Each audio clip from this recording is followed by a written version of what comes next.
मी माझे सद्गुरू ओम तपोनिधी परमपूज्य श्री स्वामी अक्षय महाराज यांच्या चरणावरती नतमस्तक होते. तसेच माझे गुरुवर्य हरिभक्त परायण पंढरीनाथ महाराज साने यांच्याही चरणी नतमस्तक होते.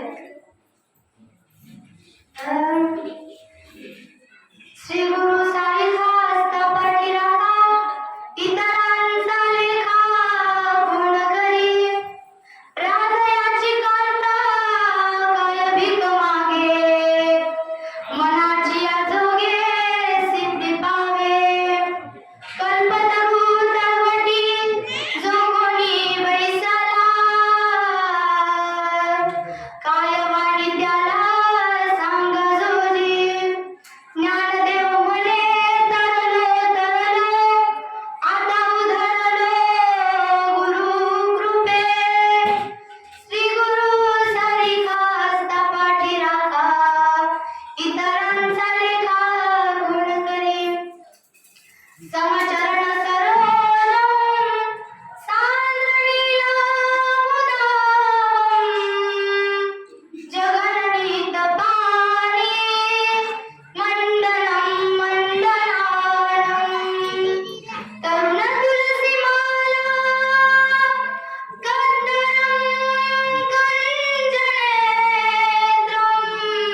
माणसाच्या जीवनात जे काही चांगलं घडतं ते फक्त गुरुकृपेमुळे घडतं, अन्यथा ते घडू शकत नाही.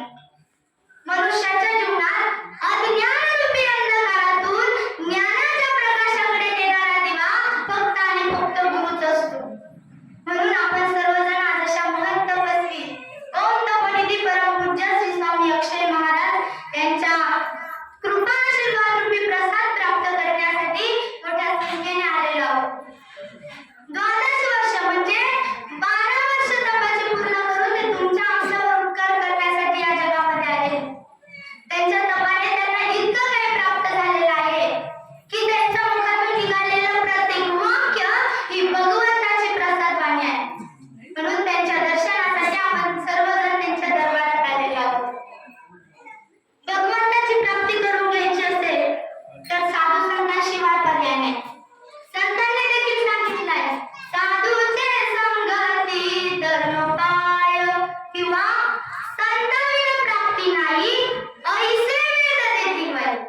म्हणजे गुरुशिवाय, संतांशिवाय, साधूंशिवाय आपल्याला भगवंत प्राप्तच होऊ शकत. आपल्याला भगवंत प्राप्तच होऊ शकत नाही. म्हणून आपण गुरूंना, साधूंना आणि अशा महंत तपस्वी जीवनांना शरण गेलं पाहिजे. गुरुशिवाय माणसाचं जीवन अपूर्ण असतं. कारण आपल्या जीवनाला आकार देऊन त्याला पैलू पाडण्याचं काम गुरुच करत असतात. म्हणून गुरूंच्या, साधूंच्या कृपेने, आशीर्वादाने सगळं काही सहज शक्य होतं. सगळं काही सहज शक्य होतं. म्हणूनच ज्ञानोबरायांनी श्रीमद भगवद्गीतेसारखा संस्कृत भाषेतील महान ग्रंथ सर्वसामान्यांना समजेल असा मराठी भाषेत ज्ञानेश्वरीच्या रूपाने दिला. त्याची कबुली देखील ज्ञानोबराय देतात. श्री गुरु निवृत्ती राये मार्ग दाविला सोजवळ. जीवनात मार्गदर्शनाचं काम हे गुरु वेळोवेळी करत असतात. म्हणून आपल्या जीवनात आपल्याला कोणत्या गोष्टीची कमतरता किंवा उणीव भासत नाही. आणि याचंच वर्णन महाराजांनी केलं अभंगाच्या पहिल्या चरणात. श्री गुरु सानिधा असता पांडुरंगा. श्री गुरु सानिधा असता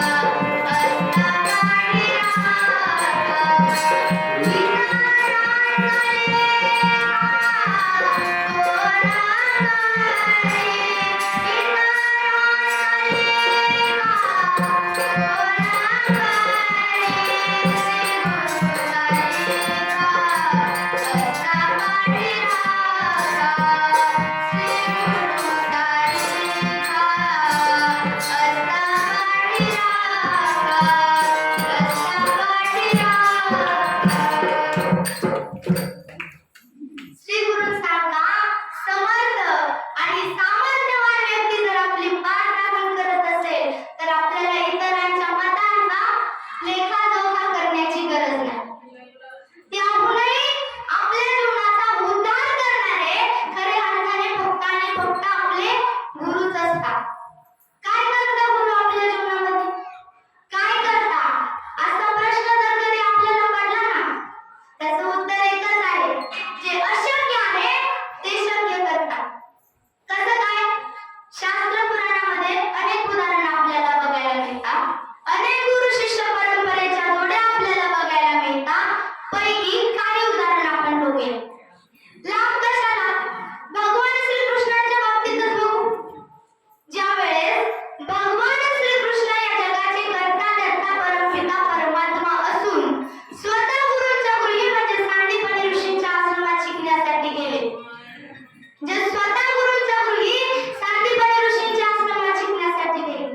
वास्तविक पाहू जाता भगवंताला म्हणजे भगवान श्रीकृष्णाला सगळं काही सहज शक्य आहे. साधू संतांनी देखील सांगितलं आहे, वृक्षाची पाने आले देवाची सत्ता.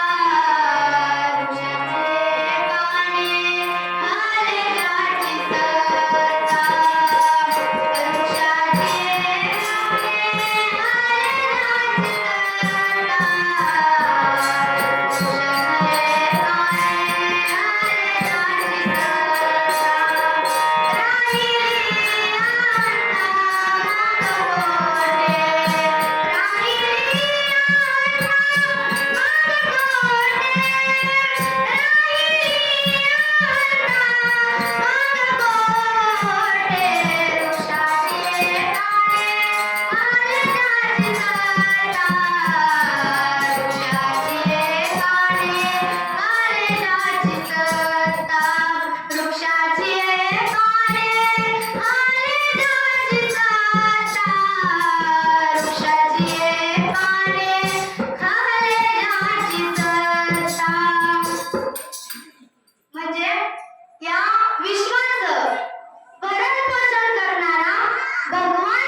ज्यांनी आज संपूर्ण जगाला हिंदू धर्माचं ज्ञान दिलं, जाण करून दिली आणि हिंदुस्थानात भारत देशात चार दिशेला चार पीठाचे निर्माण केले आणि तिथून तत्वज्ञानाची गंगा हिंदू धर्माचा प्रचार प्रसार करत आजही अविरतपणे अखंड सुरू आहे. म्हणून ते या विश्वाच्या पाठीवरले दुसरे जगद्गुरु ठरले. कालांतराने त्यांची ही विचार प्रणाली जगापासून दूर होऊ लागली. म्हणून पुन्हा एकदा 400 वर्षापूर्वी या मानवतेच्या कल्याणाकरता, मानवाच्या उद्धाराकरता आणि राहिलेलं कार्य पूर्ण करण्याकरता तुकोबारायांच्या रूपानं यावं लागलं.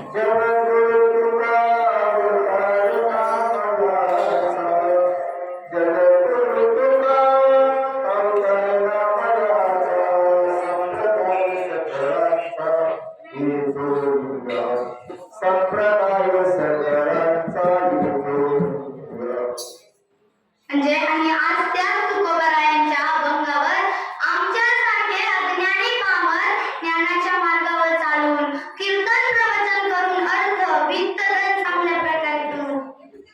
तुकोबारायांच्या एका अभंगाच्या कीर्तनावर लोक हजारो रुपये कीर्तन काढला देत. त्या विषयाकडे मला बोलायचं नाही, तो परमार्थिक भाग वेगळा आहे. म्हणून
माऊली ज्ञानोबाराय ज्ञानेश्वरीमध्ये सांगतात, रवी चंद्र घना वृक्षा नदी गावच्च सज्जना एक परोपकाराय युगे देवेन निर्मिती.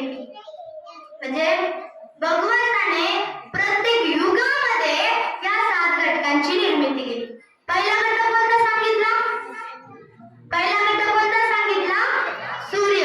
रवी म्हणजे सूर्य. दुसरा चंद्र. तिसरा घना म्हणजे मेघ. आणि चौथा वृक्ष. पाचवा नदी. सहावा गावाह म्हणजे गाय. आणि 7वा सज्जन.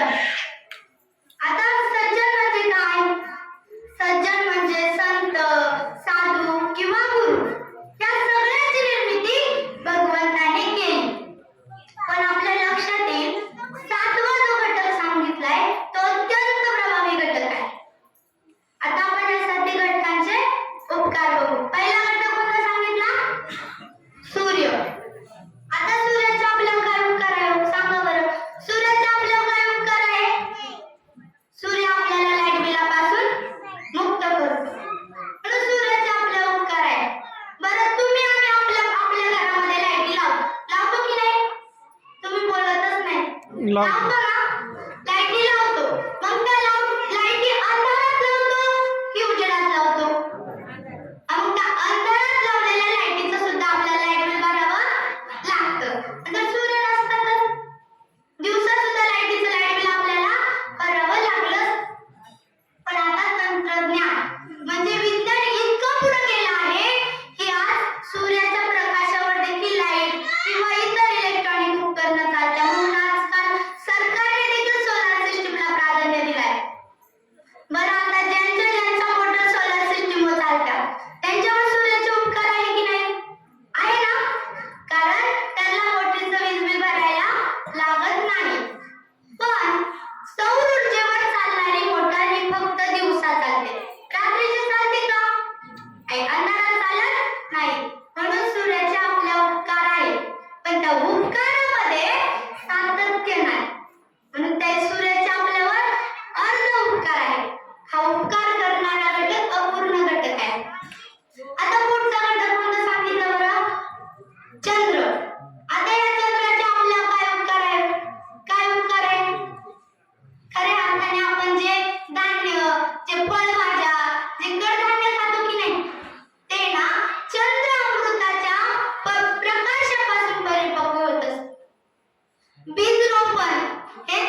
खऱ्या अर्थाने वृक्ष आपल्याला फळं, फुलं, वनौषधी, मुळं, झाडं हे सगळं देतो.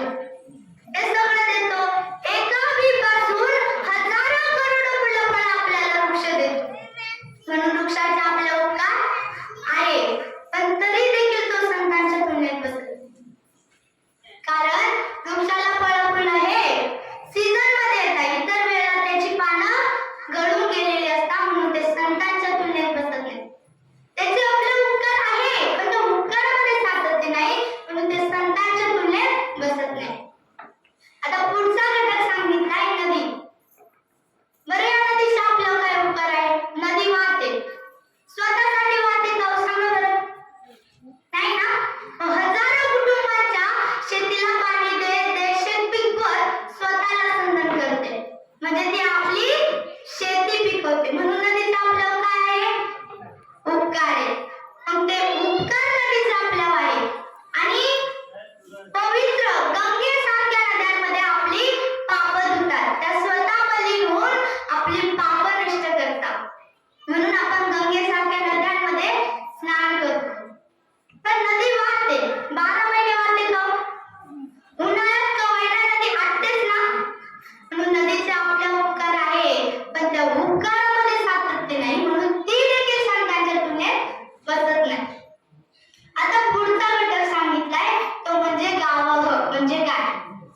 आता गायचे आपल्याला काय उपकार आहे? गायचे आपल्याला काय उपकार आहे? गायपासून आपल्याला काय काय मिळतं? सांगा बरं. काय काय मिळतं? दही, दूध, तूप, लोणी हे सगळं मिळतं. एवढंच नाही तर शेण, गोमूत्र हे देखील गाय पवित्र कार्यासाठी आपल्याला देते. एवढंच नाही तर ते आपण पंचगव्य म्हणून प्राशन पण करतो. शेती करण्यासाठी बैल सुद्धा आपल्याला गायच देते. म्हणून गायचे आपल्या उपकार आहे. गाय 12 महिने दूध देते का? आहे ना? म्हणून गायचे आपल्या उपकार आहे पण त्या उपकारामध्ये सातत्य नाही. म्हणून ती देखील संतांच्या तुलनेत बसत नाही. मग तुकोबारायांनी शेवटचा घटक सांगितलाय आणि तो म्हणजे सज्जन. आता सज्जन म्हणजे काय? संत, साधू किंवा गुरु. आता सज्जनांजवळ म्हणजे संतांजवळ अपर भावना आहे. अपर भावना म्हणजे काय? आपला आणि परका. आपलं पण जीवन तसंच असतं. आपण जीव लावतो आपल्याला. आपण काळजी घेतो आपल्याची. आपण फायदा बघतो आपल्याचा. आपण प्रेम करतो आपल्यावर. आपण स्वार्थ बघतो आपल्याचा. पण संतांचं तसं नसतं. पण साधूंचं तसं नसतं. त्यांचं असं असतं आपण बारीके नाहीते ते. आपण बारीके नाहीते ते.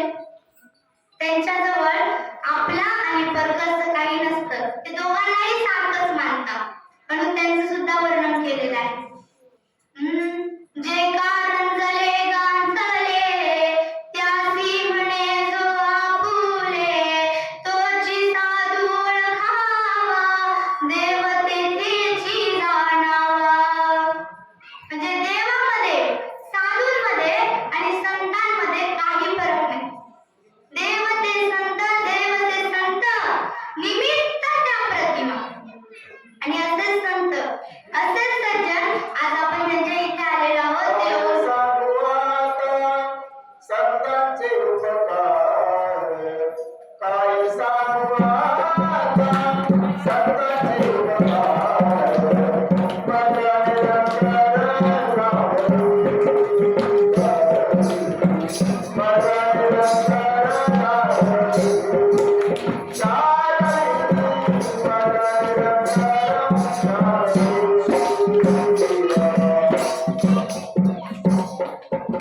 काय सांगू आता संतांचे उपकार मज निरंतर जागविते. काय गोड प्रमाण दिलं ना. पण असेच संत, असेच सज्जन आपण आज ज्यांच्या इथे आलेलो आहोत ते ओम तपोनिधी परमपूज्य श्री संत सद्गुरु स्वामी अक्षय महाराज यांच्या इथे आलेलो आहोत. आपण सर्वजण जे इथे आलेलो आहोत त्या सर्वांकडे समान नजरेने, आम्हाला समान दृष्टीने ते बघतायत. म्हणून त्यांच्या सानिध्यात आल्याने आपल्या जीवनाचा उद्धार हा नक्कीच होणार.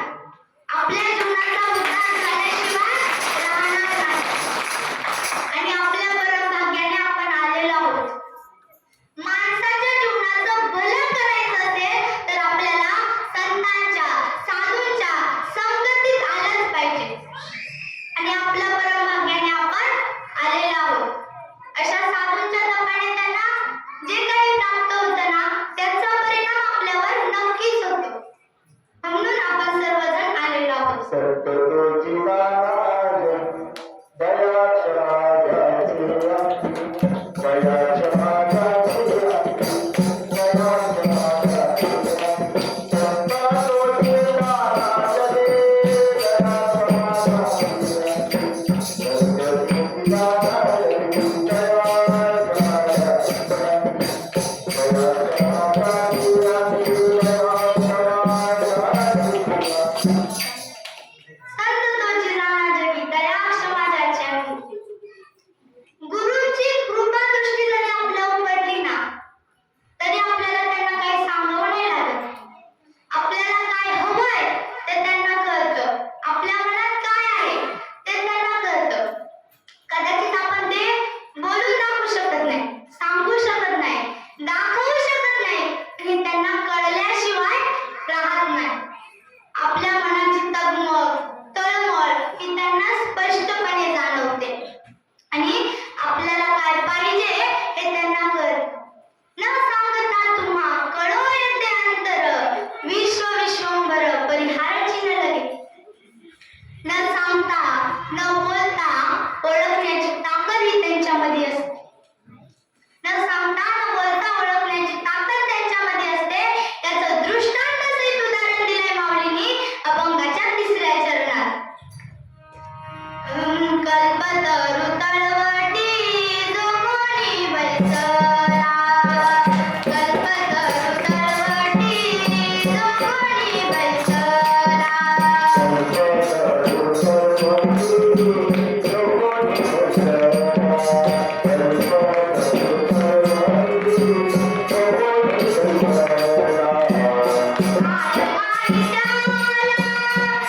ते वृक्ष कल्पतरूचं होतं पण हे त्याला कळलं नाही.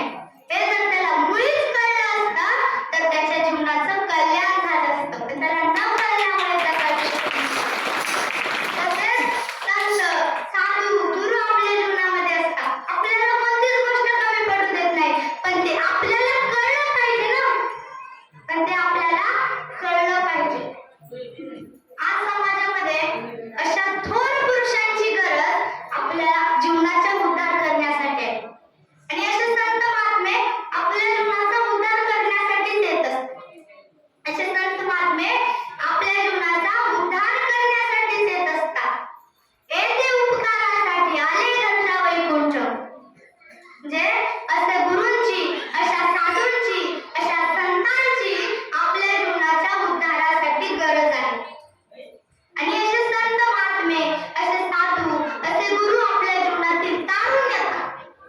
माणसाचं जीवन हे 4 आश्रमांमध्ये विभागलं गेलं आहे. आपण कलियुगात जन्माला आले. कलियुगात माणसाला 100 वर्षाची आयुष्य मर्यादा आहे. ते 100 वर्ष 4 आश्रमांमध्ये विभागले गेले आहे. कोणते 4 आश्रम आहेत का? 1 ते 25 हे ब्रह्मचारी आश्रम, 25 ते 50 हे गृहस्थाश्रम, 50 ते 75 वानप्रस्थ आश्रम आणि 75 ते 100 संन्यासी आश्रम. वास्तविक पाहू जाता 75 पासून पुढे हे संन्यासी आश्रम सुरू होतं. पण आज आपण त्यांच्या सानिध्यात आलेलो आहोत का? त्यांनी ब्रह्मचारी आश्रमातच संन्यासी आश्रम स्वीकारलेला आहे. म्हणून त्यांच्या सानिध्यात आपण राहिलो तर आपल्या जीवनाचा नक्कीच उद्धार होणार. आणि याची कबुली देखील दिलेली आहे ज्ञानोबरायांनी अभंगाच्या शेवटच्या चरणात. ज्ञानदेव माने तरलो तरलो, ज्ञानदेव माने तरलो